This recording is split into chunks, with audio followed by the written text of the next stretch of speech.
اعوذ باللہ من الشیطان الرجیم بسم اللہ الرحمن الرحیم۔ معزز خواتین و حضرات، عزیز طلبہ و طالبات، ڈیلی قرآن کلاس میں آپ سب کو خوش آمدید۔ امید ہے آپ سب خیر و عافیت کے ساتھ ہوں گے۔ آج کا ہمارا سبق سورۃ النساء پارہ نمبر 5 آیت نمبر 25۔ آیت مبارکہ کے اہم نکات پر ایک نظر ڈالیے گا۔ اس آیت مبارکہ کے اندر اللہ رب العالمین نے اہل ایمان کو مسلمان کنیزوں کے ساتھ، مسلمان لونڈیوں کے ساتھ نکاح کرنے کی اجازت دی، اور اس اجازت کو اللہ پاک نے مشروط رکھا، اور اس اجازت کے اللہ پاک نے احکام اور اس کی شرائط کو بیان فرمایا۔ اسی آیت مبارکہ کے اندر اللہ پاک نے بدکاری کے اندر مبتلا ہونے والی لونڈی کی سزا کو بیان فرمایا۔ آیت مبارکہ کے کل 10 حصے بن رہے ہیں۔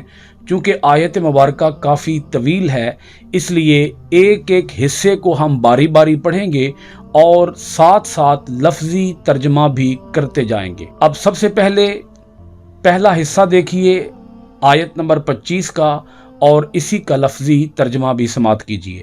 وَمَن، اور جو، لم، نہ، یستطع، رکھتا ہو، منکم، تم میں سے، طولن، طاقت، ان ینکحا، نکاح کرے، المحصنات، آزاد، المؤمنات، مسلمان عورتیں، فمن، پس، من، سے، ما، جو، ملکت، مالک ہو جائیں، ایمانکم، تمہارے ہاتھ، من، سے، فتیاتکم، تمہاری کنیزیں، المؤمنات، مومنہ عورتیں، واللہ، اور اللہ۔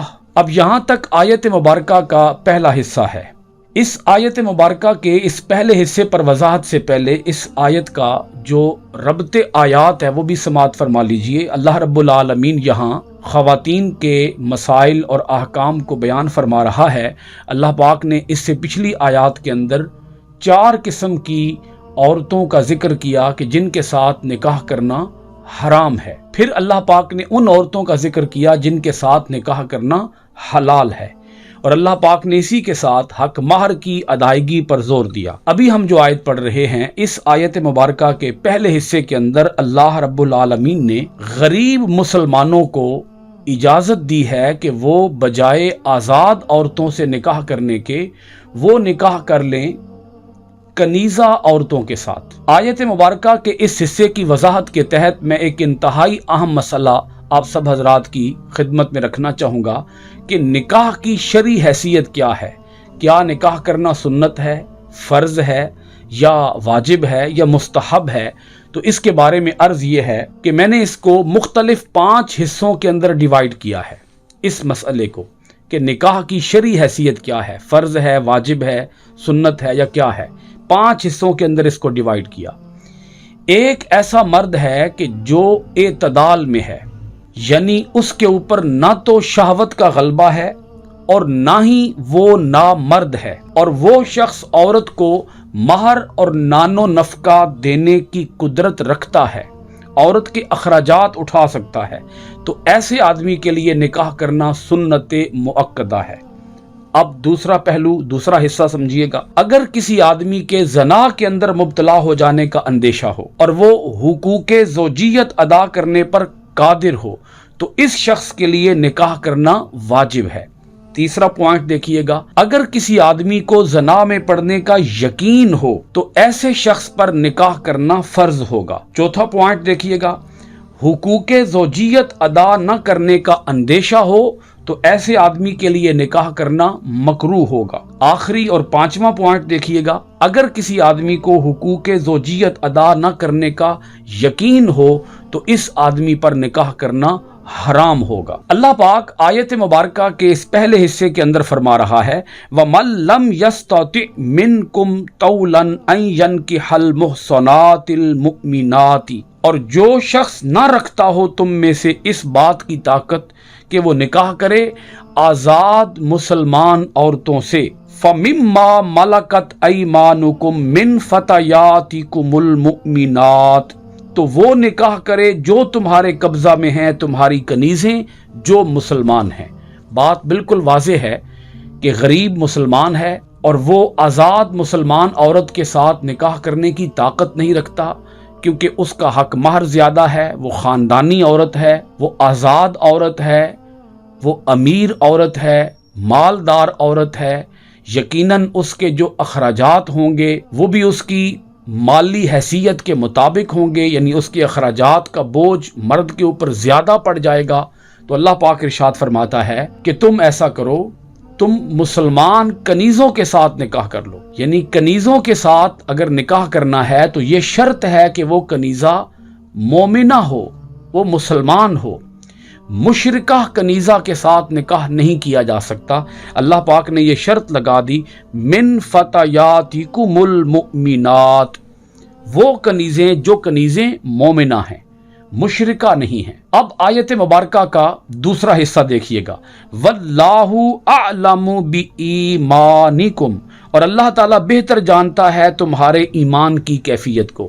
یہ بات اللہ پاک نے اس دوسرے حصے کے اندر اس لیے ارشاد فرمائی کہ ان کنیزوں کا مسلمان ہونا ہی تمہارے لیے کافی ہونا چاہیے، یعنی اس وجہ سے تم نکاح کرنے میں تأمل نہ کرو، نکاح کرنے میں تم سوچ بچار سے کام نہ لو کہ وہ تو کنیزیں ہیں، وہ تو لونڈیاں ہیں، لونڈیوں کے ایمان کی کیا خبر ہے کہ وہ مومنہ ہیں بھی کہ نہیں ہیں۔ تو اللہ پاک ارشاد فرماتا ہے ان کا مومنہ ہونا تمہارے لیے کافی ہونا چاہیے، یعنی یہ ضروری نہیں ہے کہ اگر ایک آزاد عورت ہو تو وہ ایمان کے اندر بڑی پختہ ہوگی، اور اگر ایک کنیزہ عورت ہے تو وہ ایمان کے اندر بڑی کمزور ہوگی۔ اللہ پاک ارشاد فرماتا ہے دلوں کے حال اللہ بہتر جانتا ہے۔ ایک اس جملے کا مطلب یہ بنتا ہے کہ یہ لونڈیوں کے بارے میں اللہ پاک ارشاد فرما رہا ہے کہ ان کے ایمان کی کیفیت کو اللہ بہتر جانتا ہے۔ تم اس کھوج کے اندر نہ پڑ جاؤ کہ آیا یہ اندر سے مومنہ ہیں بھی کہ نہیں ہیں۔ اگر وہ اقرار باللسان کر رہی ہیں، زبان کے ساتھ وہ مومنہ ہونے کا اقرار کر رہی ہیں، تو تمہاری تسلی ہو جانی چاہیے۔ اسی جملے کا ایک دوسرا مطلب یہ بنتا ہے کہ بجائے اس کے کہ تم زناکاری کے اندر مبتلا ہو جاؤ، بے حیائی کے کاموں کے اندر مبتلا ہو جاؤ، اس سے بہتر یہ ہے کہ تم اپنے آپ کو برے راستوں سے بچاؤ، غلط راستوں سے بچاؤ، بے راہ روی سے بچاؤ، اور تم نکاح کر لو کنیزہ عورتوں کے ساتھ۔ اس نکاح کے ذریعے تم اپنے ایمان کو محفوظ بنا لو گے۔ اگر آزاد عورتوں سے نکاح کرنے کی تمہاری مالی طاقت نہیں ہے، مالی حیثیت نہیں ہے، تم اکنامکلی اتنے مستحکم نہیں ہو، اتنے مضبوط نہیں ہو، تو پھر مت کتراؤ، پھر مت پیچھے ہٹو اس بات سے کہ تم کسی کنیزہ عورت کے ساتھ جو کہ مسلمان ہے اس کے ساتھ تم نکاح کر لو، اور اللہ بہتر جانتا ہے تمہارے ایمان کی کیفیت کو۔ یعنی یہ بات اللہ تعالیٰ مردوں سے بھی ارشاد فرما رہا ہے، اور یہ بات اللہ تعالیٰ مسلمان لونڈیوں کے بارے میں بھی ارشاد فرما رہا ہے۔ اب آیت مبارکہ کا اگلا جملہ دیکھیے گا، اللہ پاک ارشاد فرماتا ہے بعضکم من بعض، اللہ پاک فرماتا ہے بعض تمہارا بعض کی جنس سے، بعضکم تمہارا بعض، من بعض بعض کی جنس سے۔ اس جملے کے اندر اللہ رب العالمین نے اہل عرب کے ایک غلط تصور کا رد پیش کیا ہے۔ اہل عرب یہ سوچتے تھے کہ لونڈیوں کے ساتھ نکاح کرنا ایک انتہائی معیوب امر ہے، ایک انتہائی ناپسندیدہ کام ہے۔ اہل عرب اس بات کو پسند نہیں کرتے تھے، وہ چونکہ فخر و مباحات کے عادی تھے، وہ چونکہ تکبر کا شکار تھے۔ تو اللہ پاک نے ارشاد فرمایا کہ سب اولاد آدم ہیں، حضرت آدم علیہ السلام کی اولاد ہیں، سو اگر ان لونڈیوں سے جن کے ساتھ تم نکاح کر لوگے، اگر ان سے تمہیں اللہ تعالیٰ اولاد عطا کرتا ہے تو نہ ان لونڈیوں کو معیوب سمجھو اور نہ اس اولاد کو معیوب سمجھو۔ یہ لونڈیاں بھی قابل عزت ہیں، اور ان لونڈیوں سے پیدا ہونے والی جو اولاد ہوگی وہ اولاد بھی تمہارے لیے قابل عزت ہونی چاہیے، کیونکہ سب آدم کی اولاد ہیں۔ اللہ تعالیٰ یہاں مساوات کا حکم دے رہا ہے، اونچ نیچ کے فرق کو مٹا رہا ہے کہ تم ایک آزاد مومن مرد ہو تو تم اس بات سے ہچکچاہٹ محسوس نہ کرو، تم اس بات کے اندر کوئی شرم آر اور جھجک محسوس نہ کرو کہ ہم ایک آزاد مرد ہوتے ہوئے ہم ایک کنیزہ عورت کے ساتھ نکاح کریں۔ اللہ تعالیٰ اس سوچ کا ازالہ فرما رہا ہے کہ تمہیں کوئی ذرہ برابر بھی ہیزیٹیشن فیل نہیں ہونی چاہیے، کوئی شرم نہیں آنی چاہیے، کیونکہ تم نکاح کر رہے ہو، تم حلال راستے کو اختیار کر رہے ہو۔ سو تم اللہ تعالیٰ کے اس حکم پر عمل کرنے میں اپنی سبکی نہ سمجھو، اپنے آپ کو ڈاؤن ہوتا ہوا خیال نہ کرو۔ اللہ تعالیٰ تمہارا مرتبہ بلند فرمائے گا، تمہیں عزتیں عطا فرمائے گا، کیونکہ تم سب ایک جیسے ہی ہو۔ کیونکہ اللہ تعالیٰ کے ہاں جو فضیلت کا معیار ہے وہ تقویٰ ہے، وہ یہ نہیں ہے کہ کون آزاد ہے اور کون غلام ہے۔ یہ جو غلام ہے یہ بھی تو ایک انسان ہی ہے۔ ایسا تو نہیں ہے کہ اگر وہ لونڈی ہے یا کنیزہ ہے تو وہ انسانوں سے ہی باہر ہو گئی ہے۔ اللہ پاک ارشاد فرماتا ہے نہیں، اسے اپنے میں سے ہی سمجھو۔ اب اس کے بعد آیت مبارکہ کا تیسرا جملہ دیکھیے گا۔ اللہ تعالیٰ نے یہاں ایک شرط عائد کی ہے، فَانكِحُوهُنَّ، تو نکاح کرو ان سے، بِإِذْنِ، اجازت کے ساتھ، أَهْلِهِنَّ، ان کے مالکوں، ان کے سرپرستوں، یعنی کنیزیں جن مالکوں کی سرپرستی میں ہیں، جن مالکوں کی ملکیت میں ہیں، ان سے اجازت لے کر ان سے نکاح کرو۔ اگر ان کنیزوں کے مالک اس نکاح کی اجازت دیتے ہیں تب تم ان کے ساتھ نکاح کر سکتے ہو، ان کی اجازت کے بغیر تم نکاح نہیں کر سکتے۔ اب آیت مبارکہ کا چوتھا حصہ دیکھیے گا، وَآتُوهُنَّ، اور دو ان کو، اجورہن، ان کے مہر، بالمعروف، دستور کے مطابق۔ جو مہر مروج ہیں اس مروجہ مہر کو دیکھتے ہوئے تم مہر ادا کرو۔ یعنی معاشرے کے اندر جو لونڈیوں کا حق مہر عام طور پر مقرر کیا جاتا ہے اتنا حق مہر ادا کر کے تم ان کے ساتھ نکاح کرو۔ یہاں اللہ تعالیٰ نے یہ دو شرطیں عائد فرما دیں، ایک مالک کی اجازت کے ساتھ نکاح کرو اور دوسرا ان لونڈیوں کے بھی حق مہر ادا کرو۔ یعنی اگرچہ ان لونڈیوں کا حق مہر آزاد عورتوں کے مقابلے میں کم ہوگا مگر حق مہر کی ادائیگی فرض ہوگی۔ ایسا نہیں ہو سکتا کہ کیونکہ یہ لونڈیاں ہیں، کیونکہ یہ کنیزیں ہیں، یہ باندیاں ہیں تو ان کا حق مہر ادا ہی نہ کیا جائے۔ اللہ پاک فرماتا ہے نہیں، ان کا بھی حق مہر انہیں ادا کرو۔ حدیث پاک کی روح سے کم حق مہر رسول پاک صلی اللہ علیہ وآلہ وسلم نے طے فرما دیا اور وہ ہے 10 درہم۔ 10 درہم سے کم حق مہر ادا نہیں کیا جا سکتا۔ زیادہ سے زیادہ کی اسلام کے اندر کوئی لمٹ اور کوئی حد بیان نہیں کی گئی۔ یہ بات آپ پچھلی کلاسز کے اندر بخوبی سن آئے اور سمجھ آئے کہ اگر کوئی سونے کے ڈھیر بھی حق مہر کے اندر دینا چاہے تو وہ حق مہر کے اندر دے سکتا ہے۔ کم سے کم حق مہر کو بیان کر دیا گیا اور وہ 10 درہم ہے، اور یہ 10 درہم آج کے اس دور کے اندر 2 تولے 7.5 ماشے چاندی بنتی ہے۔ اور یہ حق مہر اس آدمی کے لیے ہے کہ جو غریب سے غریب تر ہو، یعنی حق مہر مالی حیثیت کے مطابق ادا ہونا چاہیے۔ ایسا نہیں ہے کہ جو کم سے کم حق مہر ہے وہی حق مہر ایک مالدار شخص بھی ادا کرے۔ کم سے کم حق مہر اسے دینا چاہیے کہ جو غریب آدمی ہے، اور وہ میں نے عرض کر دیا 2 تولے 7.5 ماشے چاندی کے برابر جو رقم بنتی ہے وہ رقم حق مہر کے طور پر ادا کی جائے گی، اور یہ کم سے کم حق مہر ہے۔ اب آیت مبارکہ کا 5واں جملہ دیکھیے گا، محصنات، اللہ پاک ارشاد فرماتا ہے ان سے نکاح کرو، ان کا حق مہر ادا کرو۔ کیوں؟ یہاں اللہ پاک ریزن بیان کر رہا ہے، وجہ بیان فرما رہا ہے، اس لیے نکاح کرو تاکہ وہ پاک دامن بن جائیں۔ محصنات، اب یہاں محصنات کا لفظ دوسری بار آ رہا ہے۔